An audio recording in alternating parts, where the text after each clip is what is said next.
Alors bonjour à toutes et à tous. Vous m'entendez bien? Bon, merci d'être venus si nombreux. Je vais introduire les propos, mais voilà, sur les cétiles par des images. C'est important l'image, plus que des mots, mais après vous verrez, il y a un petit diaporama qui accompagne cette conférence. Mais un ami vidéaste, Didier Brémond, a fait un petit montage de quelques heures de film sur l'eau, mais aussi sous l'eau. Et je vous propose là de vous immerger pendant 7 minutes, voilà, au Sept-Îles, alors en surface, et prenez vos tubas, voire vos bouteilles, et voilà, vous allez voir déjà ce patrimoine visuellement assez extraordinaire.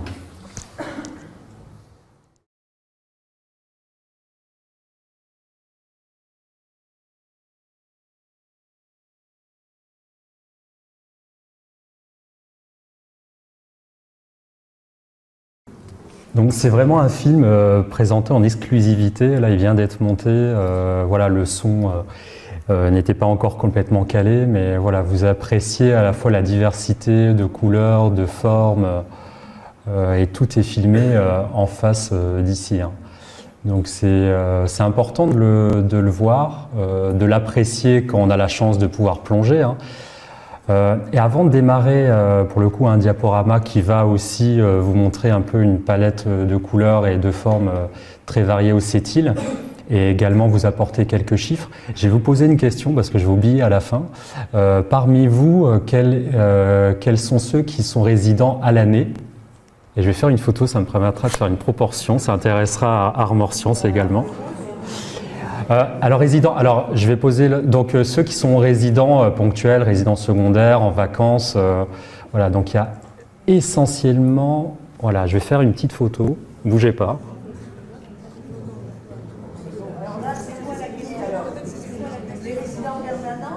Non, parce qu'il y avait beaucoup moins de mains à se lever, les gens qui sont en vacances, ici en résidence secondaire, enfin de passage. Donc voilà, c'est les mains qui se sont levées, c'est ça? La dernière fois, voilà.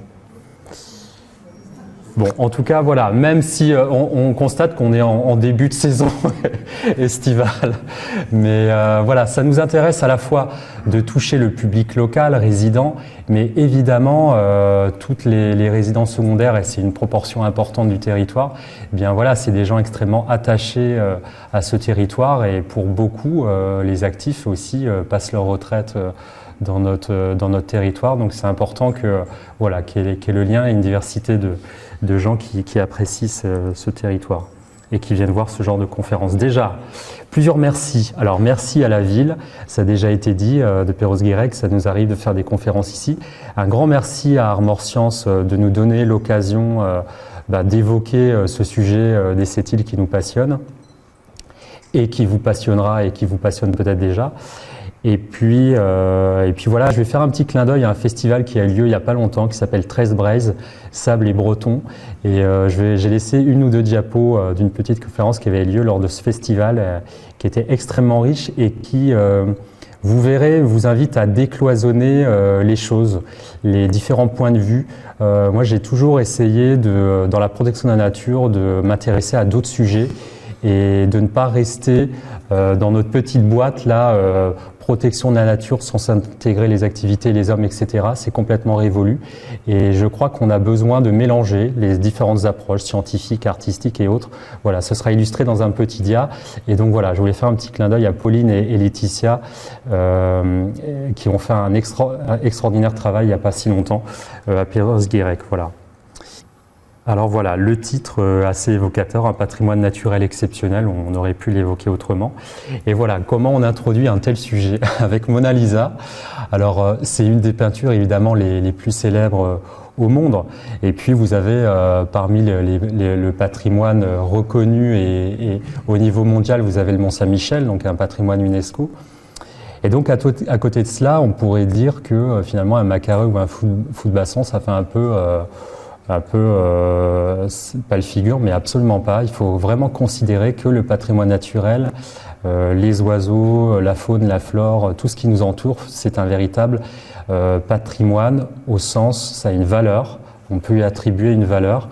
Et puis voilà, on a des besoins de conserver ces objets, c'est vraiment tout à fait inestimable et c'est d'autant plus fragile que finalement c'est du vivant. Mais voilà, il faut pouvoir, disons, mettre les moyens suffisants pour apprécier ces différents patrimoines. Voilà, et vous verrez qu'on a la croisée des chemins entre l'art, la culture et les sciences. C'est aussi, je pense, une des lignes de conduite d'Armor Sciences. Alors, il y a eu un foyer préhistorique de découvert donc en 2009 au nord de l'île Bono qui montrait qu'il y avait un foyer qui avait des traces humaines qui dataient de très très longtemps sur l'archipel des Sept-Îles. Mais on dit archipel des Sept-Îles, c'est lorsque c'est ceinturé d'eau. Parce qu'il faut savoir que finalement, il n'y a pas si longtemps, 20, 30, 40 000 ans, ben, finalement, ces îles s'apparentaient à des collines parce que la mer de la Manche était à sec. Donc imaginez des collines avec certainement l'homme de Néandertal qui est passé par là.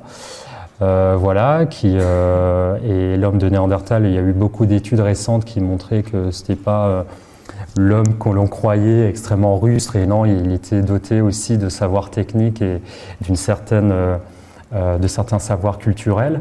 Et donc il est probablement passé par là. Imaginez finalement ces îles qui devaient être évidemment plus boisées, et ce bras de mer aujourd'hui qui était remplacé par une plaine. Et donc vous avez des hauts plateaux, alors les Sept-Îles, mais vous avez aussi le haut plateau des Triagos, on l'évoquera tout à l'heure, pour rappeler un peu l'environnement tel qu'il était il y a quelques dizaines de milliers d'années. Alors plus récemment, et là c'est vrai que c'est un patrimoine dont la Bretagne est très fière, c'est notamment les mégalithes, les allées couvertes, etc. Et il y a tout notamment les alignements de Karnak qui sont très connus. Il y a une allée couverte qui se situe en haut de l'île Bono, qui se situe au centre de l'archipel, et qui devait servir certainement à un chef peut-être du village de Perros-Guirec, enfin du moins il ne s'appelait pas comme ça à l'époque, une sépulture qui est tournée vers le nord, vers ce village qui certainement se trouvait plus bas et maintenant sous l'eau. Et voilà, ça fait partie aussi du patrimoine intéressant qu'il convient de rappeler. Vous allez voir, les premières diapos, on va assez peu aborder le patrimoine naturel, mais pour vous montrer que finalement la trajectoire qui a été prise aux Sept-Îles, elle est liée à un événement donc vous avez connaissance peut-être, les massacres de Macareux, mais il y a toute cette vie, toutes ces activités qui ont eu lieu aux Sept-Îles, et finalement c'est pas un hasard aussi si on en arrive là aujourd'hui à une conservation. L'île aux moines, alors on pourrait la mettre au singulier parce qu'il y avait un moine ermite les derniers au XVe siècle. Et il y en a 3 dans le monde. Il y a celle du golfe du Morbihan, vous connaissez, et puis il y en a une récemment qui a été baptisée dans les terres australes. Donc celle qui nous concerne, c'est l'île aux moines de l'archipel des Sept-Îles. Et donc des moines ont vécu ici quelques décennies. La commission histoire de cette île de Mille en parlerait mieux que moi. En tout cas, c'est des conditions de vie assez rudes. Et voilà, ça c'était juste un petit retour en arrière, c'est-à-dire qu'il y a 5000 ans au moment où cette sépulture avait été édifiée au sommet de l'île Bono, il se trouve que les niveaux de la mer étaient plus bas de 5 mètres, et il y a un port préhistorique entre l'île Bono et Malban. Donc il y a des investigations qui ont été réalisées, mais certainement à faire, et c'est tout à fait passionnant d'imaginer que voilà, sous l'eau, il y a quelques reliefs et quelques vestiges intéressants à trouver. Il y en a eu plusieurs, des épaves, etc.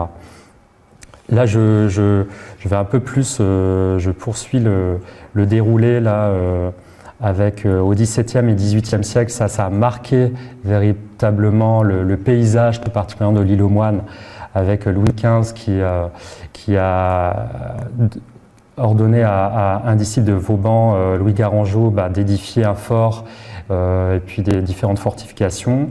Donc, dans la période qui a suivi, donc période militaire, il y a eu de nombreux invalides qui ont séjourné ici. Et la caserne, là, que vous voyez, l'actuelle caserne ici, là, donc il y avait une autre aile qui n'est plus présente, qui a accueilli jusqu'à une centaine de soldats. Donc, c'est une période très très chargée de l'histoire des Sept-Îles. Et puis plus tard, il y a eu la construction du premier phare en 1835, qui a été démoli, qui a été par les Allemands, et puis il a été reconstruit par la suite, et c'est l'actuel phare ici que vous voyez. Voilà. Pour ce qui est, et une petite curiosité, et ça, si vous avez la chance de débarquer sur l'île aux Moines, et ça date de plus de 2 siècles, enfin de 2 siècles environ. C'est un cadran solaire, certainement qui servait pour les tours de garde des militaires. Et voilà, c'est un cadran qui se situe sur une pile au pied de la caserne ici. Donc voilà, à savoir si ce cadran avait été déplacé ou pas, mais en tout cas, il est toujours en état, et donc il y a eu quelques recherches là-dessus. L'homme, donc il y a eu la famille Senant qui était récoltant d'algues, qui allait jusqu'à l'île de Bas pour ramener les algues, ces récoltes. Et puis il y a eu de l'agriculture, donc qui a aussi modifié assez profondément sur l'île aux Moines en fait les habitats, parce que ça a été enrichi. Il y a eu des animaux, et sur l'île Bonneau également des moutons de Soé.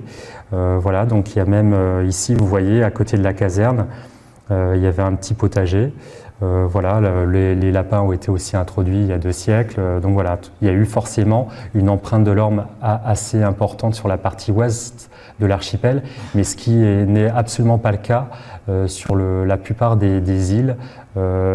Sur la partie orientale de l'archipel, l'île Rosique et l'île Malban, pour le coup, là, on appelle ça de la naturalité. Vous avez une naturalité extrêmement importante et assez exceptionnelle, vraiment des îles très difficiles d'accès et qui n'ont pas été modifiées. Même si jadis, le phare qui a été édifié sur l'île aux Moines aurait pu être édifié sur Rosique, il en était question. Voilà, donc finalement, parfois les décisions font que le patrimoine ou les habitats évoluent. Et donc, étant salarié de la LPO, je ne pouvais pas ne pas vous parler finalement de la conservation et de la mise sous protection de l'archipel des Sept-Îles en 1912. Et donc, il a fallu quelques personnalités, Charles Goffic notamment, le lieutenant Emery, qui, il y a 107 ans, plus d'un siècle, le 26 juin 1911, en allant sur Rouzic et en constatant que on allait décimer les populations de macareux, c'était un véritable baltrap. Avec les chemins de fer de l'Ouest, Pérouse était devenue une station balnéaire. Vous aviez des centaines, des milliers de macareux de tués. Et ce lieutenant, il a sensibilisé le conservateur du Muséum de Nantes, qui lui-même a sensibilisé Albert Chapelier, qui était à la LPO, qui a été créée quelques mois plus tôt, donc on est toujours en 1912. Et c'est Albert Chapelier lui-même qui a provoqué la mise en place d'un arrêté de protection de l'archipel, de l'arrêt de la chasse. Et donc à l'époque, ça s'appelait les Côtes du Nord. Et donc cet arrêté a été mis en place le 28 août 1912. Et là, voilà, finalement, la destinée de l'archipel a changé. Et plus récemment, en 1976, il y a eu, donc là, voilà, cette petite dia fait un peu l'intermédiaire avec la suivante, c'est que il faut véritablement toujours rendre hommage aux pionniers de l'archipel des Sept-Îles, mais à Ploumanac, vous avez des paysages assez extraordinaires. Vous avez tous entendu parler de la loi 1901. Vous avez une des premières associations créées ici à Ploumanac pour préserver les chaos granitiques, le paysage. Donc voilà, c'est une terre de pionniers. Et voilà, on aurait pu, j'ai travaillé dans un autre contexte, aussi avoir un paysage tel que l'on retrouve ici dans une ville connue dans le sud de la France. Et voilà, parmi les pionniers, il y a mon président Alain Bougrain-Dubourg, que vous reconnaissez peut-être pas. Il est à droite sur la photo. Il y a quelques années, en 1973, j'étais pas né. Il y a le garde Aristide Plunet qui se trouve sur la gauche avec son bonnet.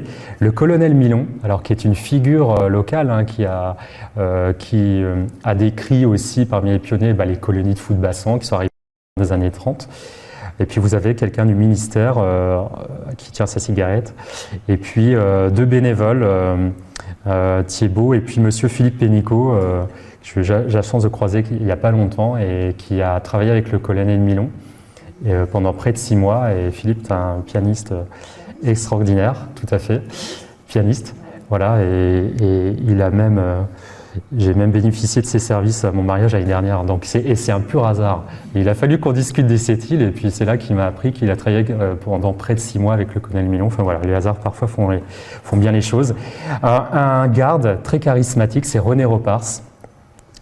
Voilà, donc on le côtoie toujours, qui a travaillé sur le site de 1976 à 1993.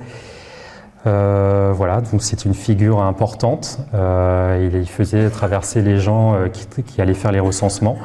Denis Bredin, qui a été délégué du Conservatoire du Littoral, notamment. Et puis les équipes de conservation depuis 1990, François Surat, premier conservateur, Mélanie Lenuse, les gardes techniciens, notamment Armel, qui est un veilleur vraiment constant. Et puis voilà, il y a Julie, la collègue. Enfin voilà, pour dire, on n'est pas nombreux, hein, 2,5 à l'année, mais après il y a des partenaires scientifiques, techniques, etc. qui aident et qui offrent à la protection du site. Et c'est pas parce que Camille est présent, mais on y attache une importance aussi évidente et essentielle, c'est qu'il y a des associations qui gravitent, autres que la LPO, qui est en gestion avec gestionnaire officiel de la réserve naturelle en convention avec l'État et en lien avec le Conservatoire du Littoral et la mairie. Donc il y a des associations qui gravitent, et notamment une association qui est assez dynamique, Cette île 2000, et qui œuvre pour la valorisation du patrimoine. Là, il y a une stèle gauloise qui date donc de l'âge de fer et qui avait été hissée non pas à dos d'homme, mais voilà, avec des moyens empiriques, mais qui fonctionnent très bien. Et voilà, donc elle se trouve, cette stèle, à côté de la caserne. Les affûts de canon, ça aussi, c'était important de les mettre en valeur. Enfin, ils ont été construits pour le coup, et ça permettait de rappeler un peu cette page de l'histoire contre les Anglais notamment. Voilà, je vais vous parler de la nature maintenant, mais c'est absolument pas déconnecté du reste, parce que finalement la nature, on peut tout à fait être intégré lorsqu'on s'intéresse à la conservation, et au processus de conservation, les activités humaines doivent être intégrées. Donc les Sept-Îles, c'est une biodiversité rare et diversifiée, une chance pour le territoire, vous allez le voir. Et donc ça, c'est aussi une question d'histoire, hein, vous l'avez vu, et source de services pour les hommes. Parce que si vous allez aux Sept-Îles, vous allez peut-être emprunter une société de transport. Après, vous allez peut-être aller dans des hôtels, bénéficier aussi de la restauration locale. Tout est lié. Et c'est extrêmement important que aussi ces ressources naturelles, elles vont aussi servir à l'activité de pêche. Donc voilà, cette nature, elle est bénéfique, et notamment économiquement. Plus de 1700 taxons, espèces ont été inventoriées dans l'environnement, donc c'est assez conséquent. Donc c'est quelques décennies d'inventaire, de suivi scientifique en lien avec différents laboratoires, universités de recherche. Donc plus de 1000 espèces dans le milieu marin. Vous voyez, donc là vous avez vu le film tout à l'heure, et ces champs de gorgones là, c'est comme des coraux, mais voilà, dans des eaux un peu plus froides, hein, à 15 degrés actuellement. Et puis ces champs de laminaires là que l'on suit actuellement, c'est une particularité aux Sept-Îles, mais on retrouve ça aussi en Iroise. C'est des champs d'algues qui vont jusqu'à 25 mètres de profondeur, et qui ceinturent l'archipel, et des habitats extrêmement riches et accueillants pour toute une faune, notamment ces phoques gris. Alors là, une photo d'un collègue de l'AFB.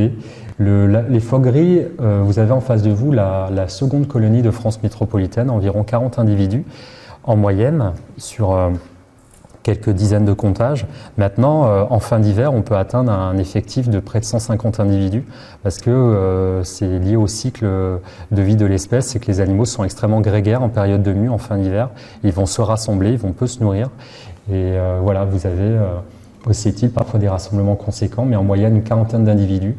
Une colonie de reproduction, premier site de naissance, 40 naissances l'année dernière. Donc voilà, les blanchons qui naissent, non pas en période estivale, en période avec un peu plus de vent et de houle automnale. Et des mammifères marins que l'on peut croiser. C'est pas si rare de croiser des marsouins, des dauphins communs, et puis des poissons tels que les requins-taupes que vous avez vus tout à l'heure dans le film de Didier Brémond. Des oiseaux marins, alors pour le coup c'est ce qui a fait la renommée du site.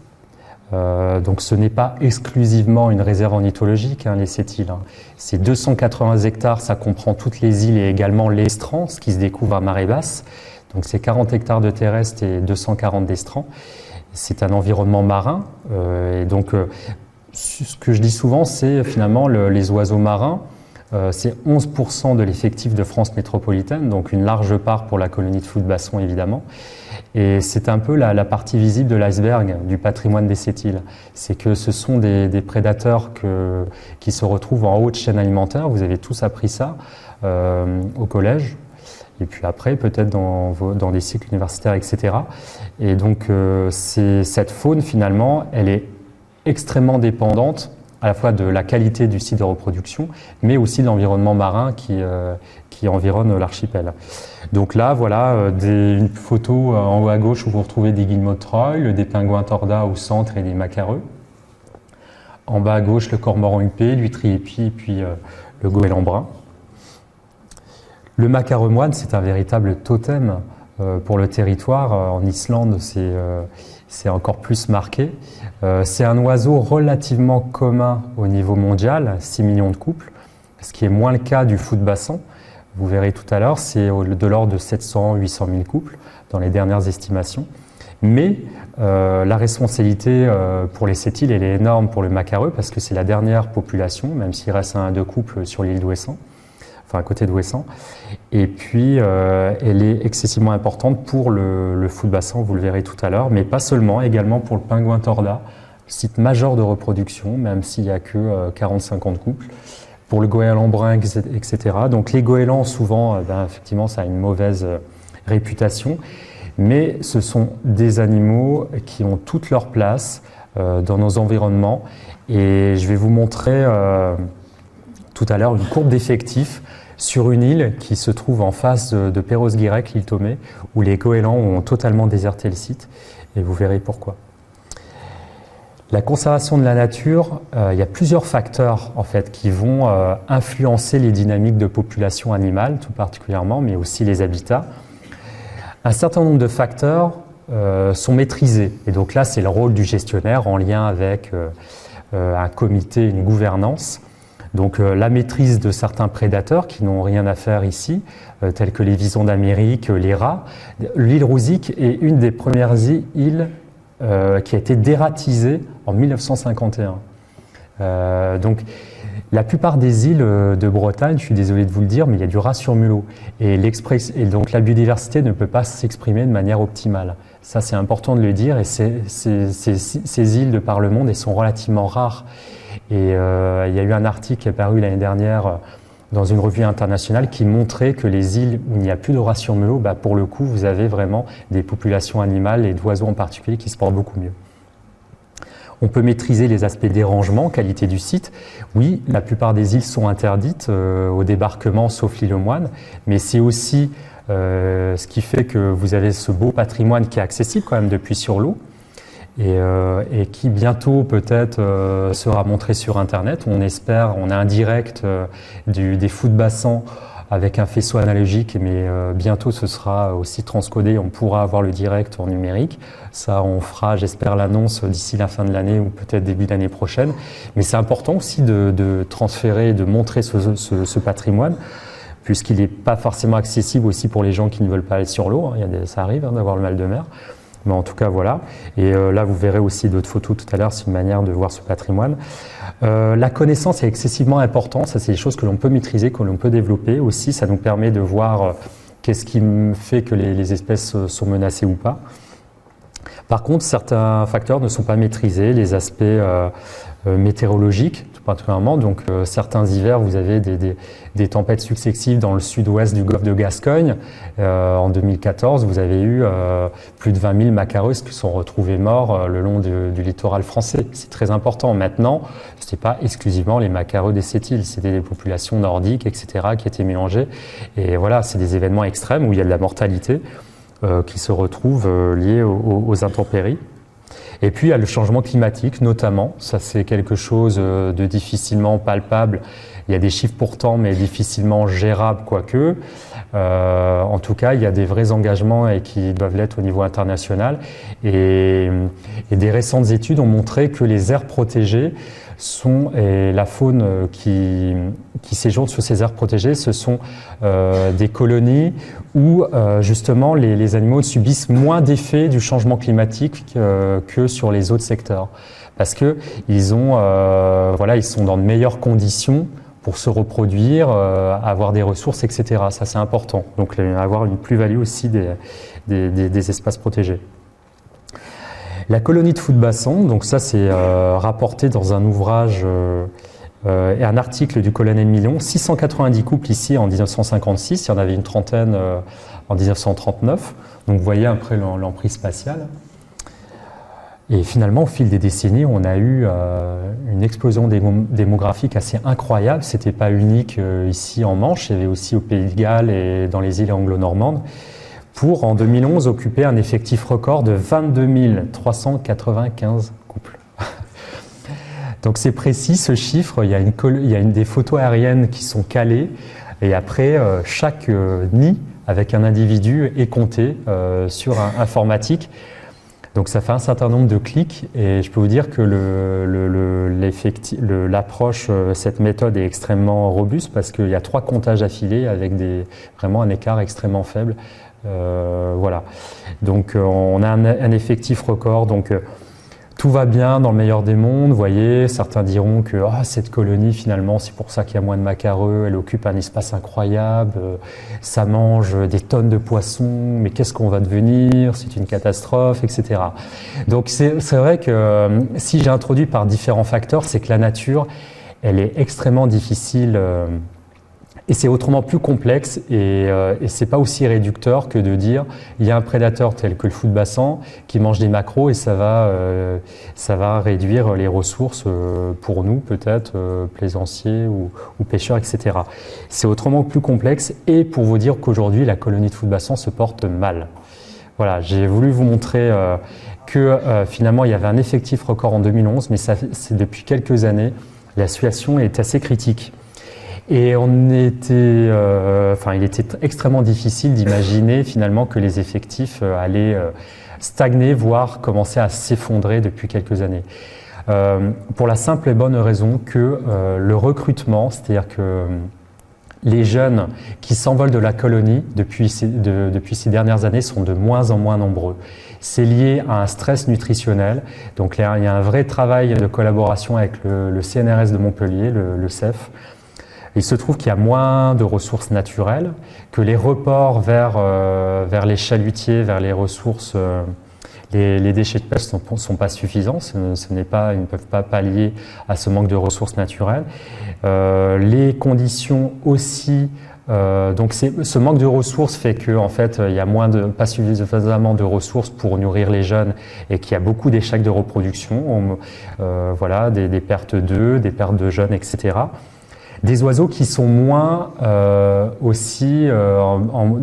qui ont des moins bonnes conditions corporelles en début de saison de reproduction, à la sortie de l'hiver, notamment probablement liées à des conditions d'hivernage et en particulier en Afrique de l'Ouest, extrêmement rudes. Il y a des pillages en mer, ça on le sait, mais aussi, et ça a été découvert récemment, vous allez voir tout à l'heure quelques photos, il y a de la capture accidentelle volontaire aussi d'oiseaux marins et potentiellement des oiseaux de rousis qui viennent se reproduire ont pu être capturés à des fins d'alimentation en Asie. Bon, vous voyez un peu la chose.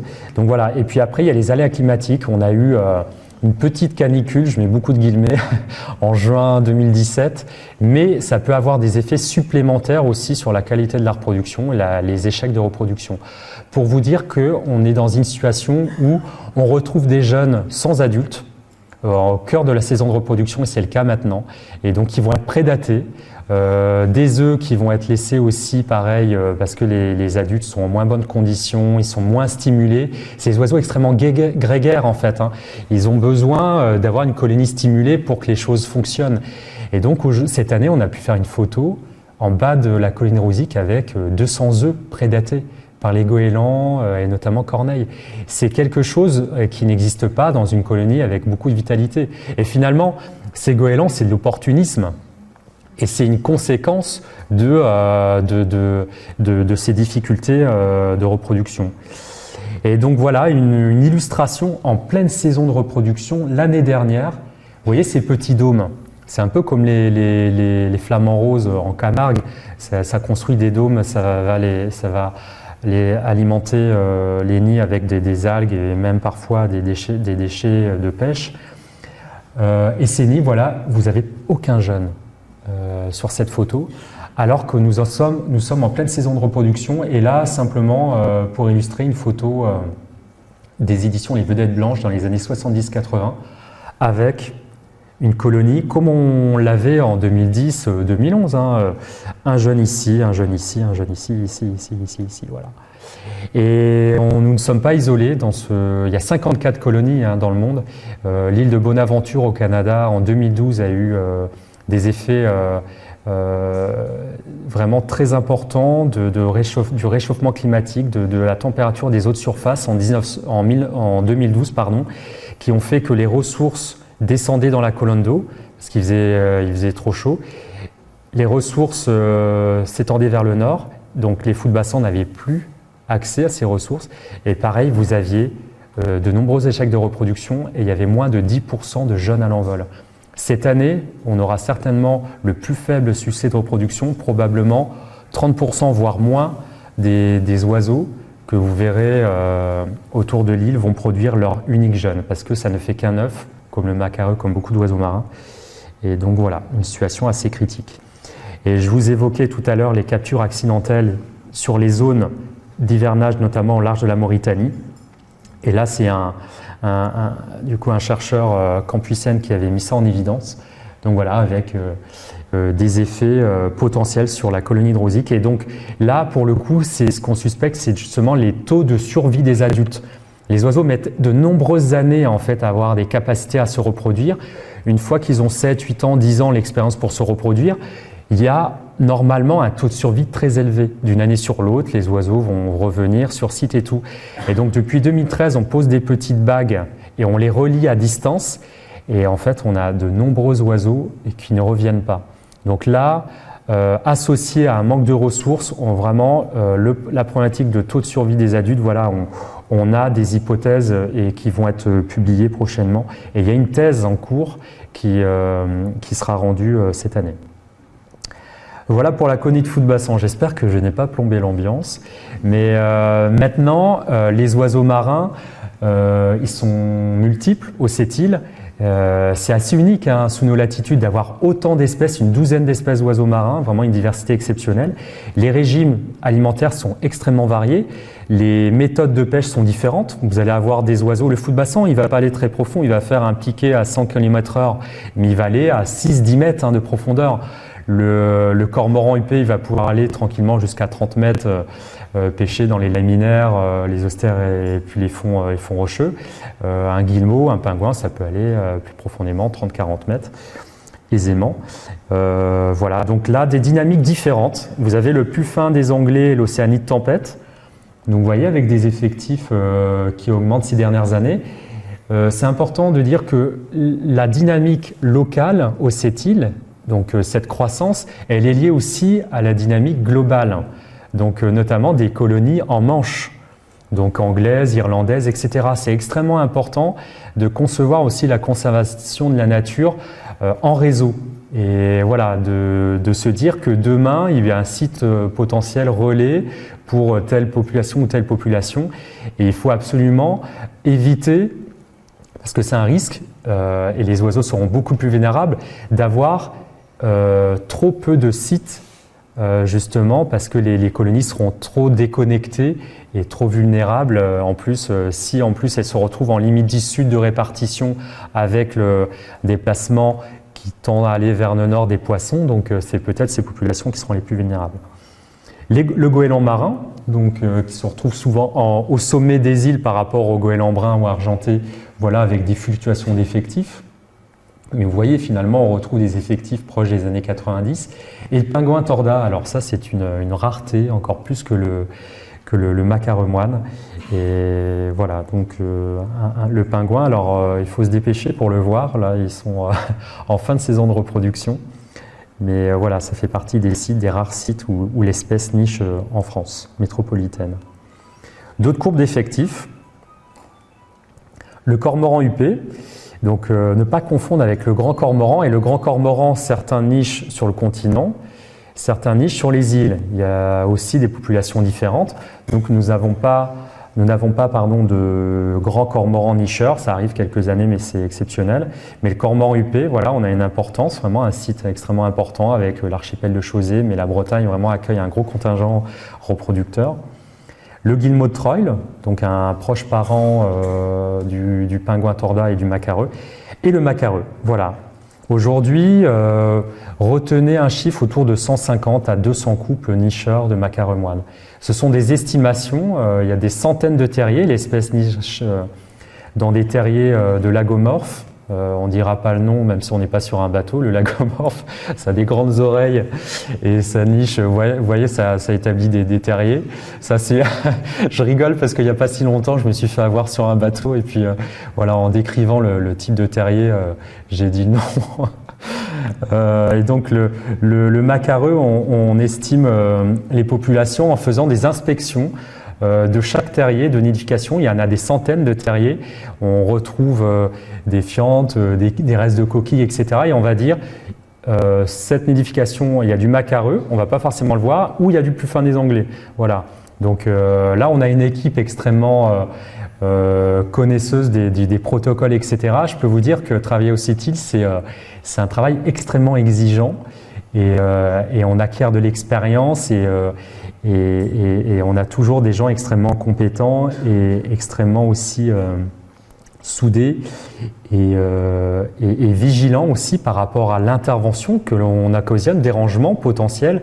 Systématiquement, on va doubler aussi les protocoles, etc. On va toujours aller sur les îles interdites pour des objectifs de conservation et d'évaluation des effectifs. Toujours. Je peux vous dire que voilà, on ne se croise pas les bras et voilà, on a un travail parfois harassant, surtout en saison de nidification, mais aussi on est des privilégiés, on le sait, et voilà, pour aussi constater si les effectifs évoluent dans un sens ou dans l'autre. Et là, c'est dans l'autre. On retourne à un constat assez négatif, c'est sur l'île Tomé. Donc l'île que vous avez en face de chez vous, donc, pour le Conservatoire du littoral, on suit les populations d'oiseaux marins. Et là, vous avez les courbes d'effectifs de goélands argentés, 2000 couples en 1969, 978 en 98, 357 en 2005, 63 en 2015, 2 en 2017, 0 en 2018. C'est assez dramatique et la raison qui est essentielle de ce déclin des effectifs, de la désertion en fait de ces oiseaux et peut-être report au CETIL parce que les populations se portent relativement bien, c'est un véritable refuge pour les goélands. Dans les milieux naturels, les goélands se portent très très mal. Et donc c'est la présence du vison d'Amérique. Et ces visons, il y avait des élevages en Bretagne. Il se trouve qu'il y a moins de fourrure maintenant, ça intéresse moins les gens. Il y a eu les tempêtes qui ont fait quelques ouvertures dans les volières et le vison d'Amérique se retrouve dans tous nos écosystèmes. C'est ce qu'on appelle une espèce invasive. Et donc on a monté un programme qui a pris de la vitesse. Au début c'était une Micheline, maintenant c'est le TGV, le Trégor Gestion Vison. Et, et donc oui, on éradique, on travaille avec la fédération de chasse du département, avec l'association des chasseurs agréés. C'est pour ça qu'il faut effacer les étiquettes et décloisonner les choses parce que voilà, et on travaille, et ça c'est piloté par le Conservatoire du littoral, on travaille avec les gens de la Maison du littoral pour casser cette population de visons qui est arrivée en nageant sur l'île Tomé. Et c'est une menace évidente pour les 7 îles. Il y a 23 animaux qui ont été tués ces dernières années. Si on n'avait rien fait, le risque était majeur. Et un vison qui se retrouve sur une colonie de fous de basson, ça peut faire très très mal parce que ça chasse, ça va tuer de manière frénétique en plus, pas que pour des fins alimentaires. Donc voilà, c'est comme un... voilà, c'est donc une menace, voilà, et pour dire que on peut toujours être vigilant et que ça peut réduire à néant des années de conservation finalement l'arrivée de ces espèces-là.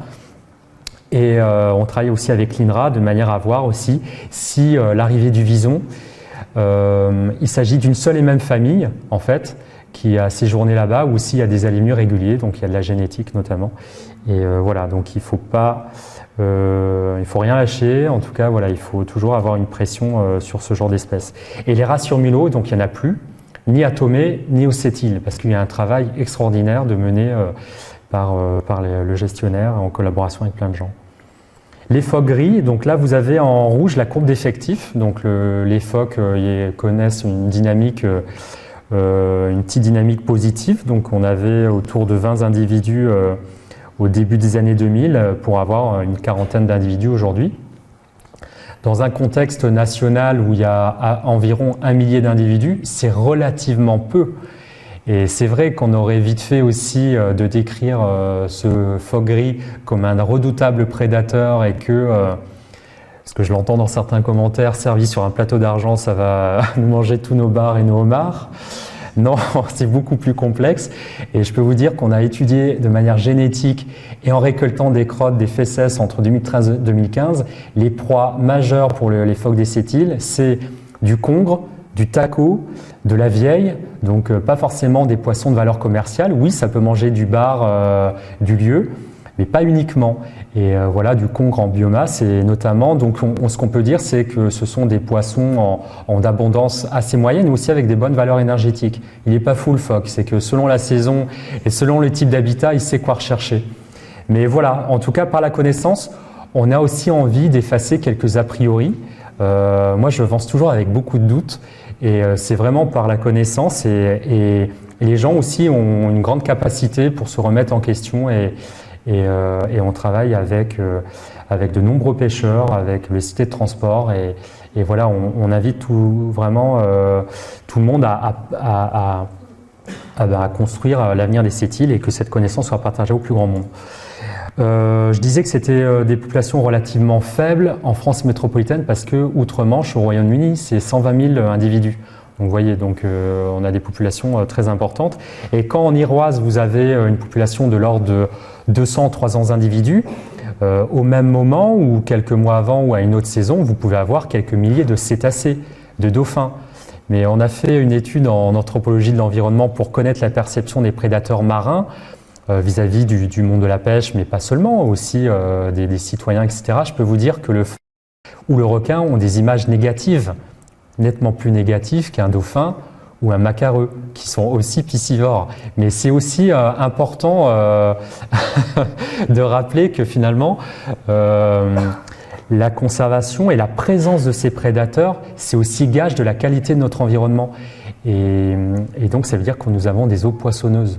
Et ça ne va pas manger qu'une proie cible qui va intéresser les hommes. Non, c'est beaucoup plus complexe. On a une étude approfondie, on est quasiment les seuls à l'étudier de cette manière-là, avec les fileyeurs à lotte. Vous aimez la lotte, c'est quelque chose qui s'en consomme de plus en plus. 4 à 5% des lottes sont mangées à 80 mètres de fond par des prédateurs tels que les phoques gris. On l'évalue et on essaie de l'évaluer spatialement et de manière quantitative et en lien étroit avec les pêcheurs. Voilà, pour dire aussi que les prédateurs peuvent avoir des interactions avec les activités de pêche. Alors la lotte, elle a le droit de vivre dans un environnement sans être à la fois pêchée et voilà, servir à notre consommation, mais aussi elle a le droit de servir à des prédateurs. Mais voilà, aussi, on a besoin de ce genre d'évaluation aussi pour connecter et se dire que finalement la conservation de la nature, elle doit se concevoir de manière globale et souvent on aurait vite fait, si on ne travaille pas sur les interactions activité-nature, finalement d'avoir des conflits. On retrouve des conflits d'usage à tout niveau. J'ai travaillé dans des marais avec des niveaux hydrauliques à contrôler pour l'activité de chasse, pour la coupe de roseaux, pour l'agriculture, pour le patrimoine naturel. Parfois c'est complexe, il faut des cahiers des charges, etc. Mais dans des espaces naturels et dans des environnements privilégiés tels que le nôtre, au niveau de la côte de granit rose, il faut savoir aussi où mettre les priorités, mais elles doivent l'être aussi au niveau du maintien des activités de pêche artisanales, côtières. Enfin voilà, c'est des gens extrêmement à la fois attachants et ça fait vivre des gens, quoi. Donc voilà, il faut essayer d'allier les deux. C'est pas facile, mais voilà, on a bon espoir et je n'ai pas de discours politique. En tout cas, je peux vous dire qu'on y travaille. Et pour dire que les phoques gris, ce sont des populations extrêmement mobiles. Alors là, c'est une illustration assez incroyable et qui confirme une hypothèse comme quoi il y avait des échanges entre populations de phoques gris. En Iroise, une femelle a été équipée d'une balise Argos. Cette femelle est allée outre-Manche en Angleterre. Elle est restée peu de temps sur les côtes anglaises. Elle est partie le 3 novembre et est arrivée aux Sept-Îles le 5. Naturellement, hein. Et dans le cadre de nos prospections des naissances de phoques, on est tombé sur cette femelle que vous voyez, la B32. Alors c'est un nom qu'ils avaient donné en Iroise, c'était le CNRS de Montpellier. Enfin voilà. Et donc on a appelé Cécile Vincent qui avait équipé d'une balise en disant voilà, on a ce phoque avec une balise, est-ce que tu peux nous donner des nouvelles? Parce qu'elle avait l'interface pour connaître les localisations. Donc, et c'est là qu'on lui a appris la bonne nouvelle, c'est qu'elle avait un blanchon. Donc c'était une femelle gestante qui a traversé la Manche. Et elle est venue mettre bas le lendemain de son arrivée. Pour repartir quelques jours plus tard en Iroise. Parce qu'en fait, il n'y a pas d'apprentissage. Au bout de quelques semaines, les jeunes se débrouillent. Et c'est ce qui fait que vous avez des régimes alimentaires extrêmement variés. Certains vont s'alimenter, vont se spécialiser dans les champs d'algues, vont se nourrir de différentes proies, dans les dunes de sable. Peut-être certains phoques vont se spécialiser aussi dans les engins de pêche, voilà, les interactions avec les filets, etc.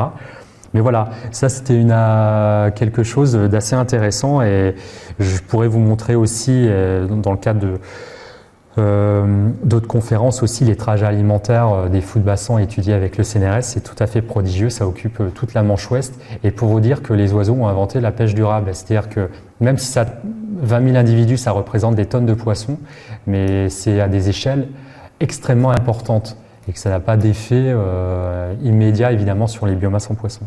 Le petit, il était parti aussi. Comment? Le petit, il était parti aussi. Eh ben non.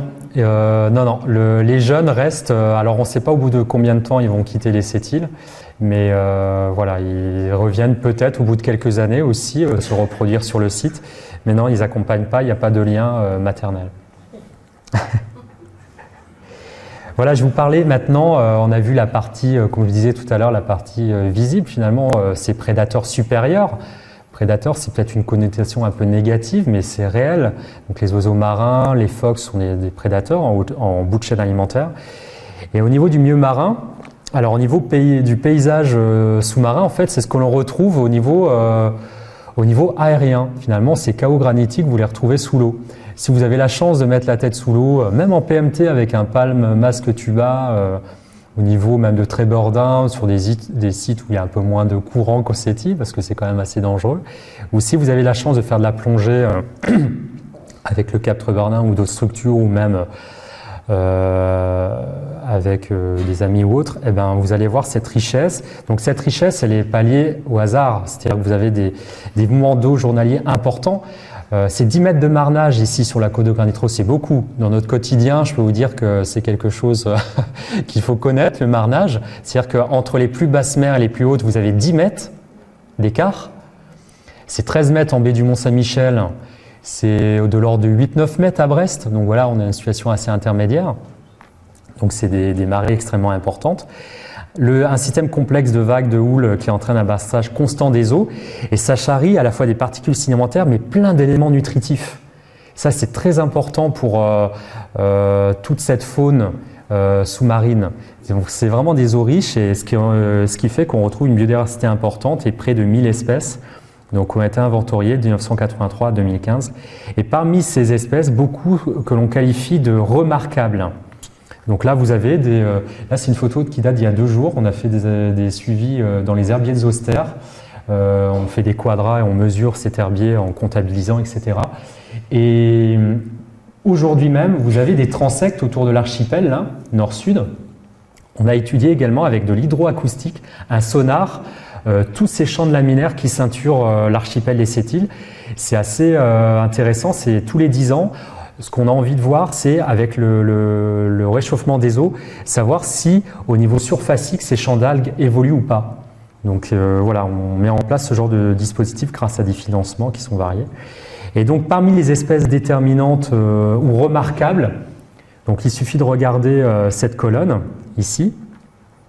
Voilà, et vous avez les différents groupes, les algues, les annélides, les arthropodes, les mollusques, etc., les spongères.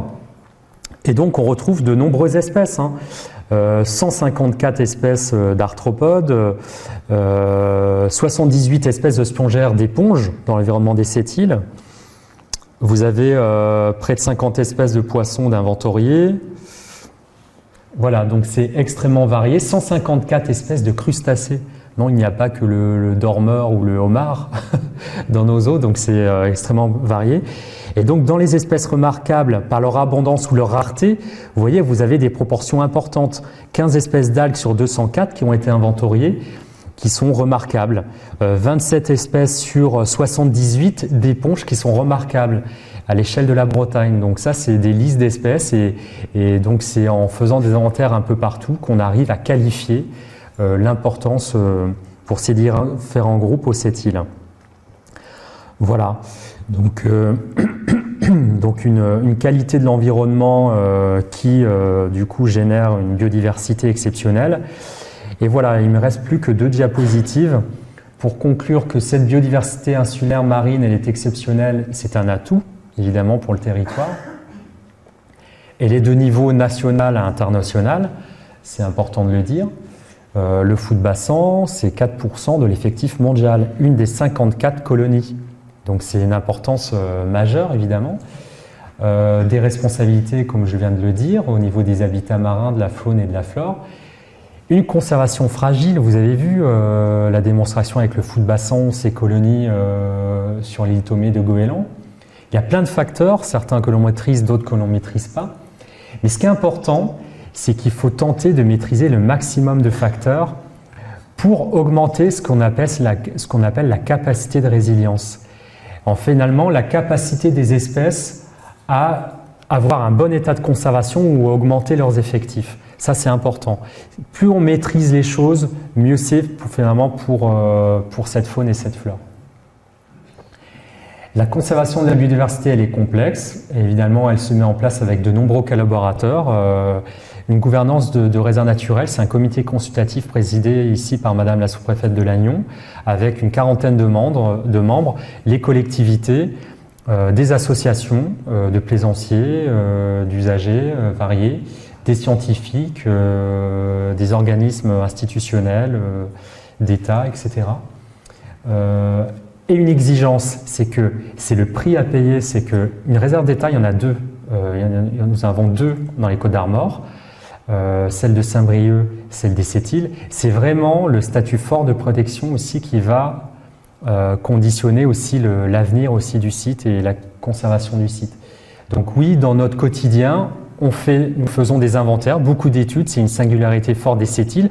Relativement peu de gestion, à part sur l'île aux Moines, quelques petites fauches autour des sentiers pour que ces sentiers soient empruntés par le plus de monde, et c'est normal. Donc là, il y a une fauche avec l'association des Amis de l'île aux Moines, en lien avec la mairie, la maison du littoral, etc., le conservatoire littoral. Il y a aussi la police de l'environnement. Oui, nous sommes assermentés, on veille à ce que la réglementation soit respectée.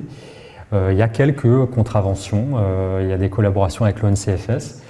Mais nous avons mis en place depuis 2015 des informations sur l'eau, des bouées avec des panneaux signalétiques au sud de l'île Bonneau et pas loin de l'île aux Moines. Ça, c'est des outils intéressants parce que les gens, depuis le bateau, peuvent connaître finalement l'interdiction de débarquer. Ça, c'est des petits plus.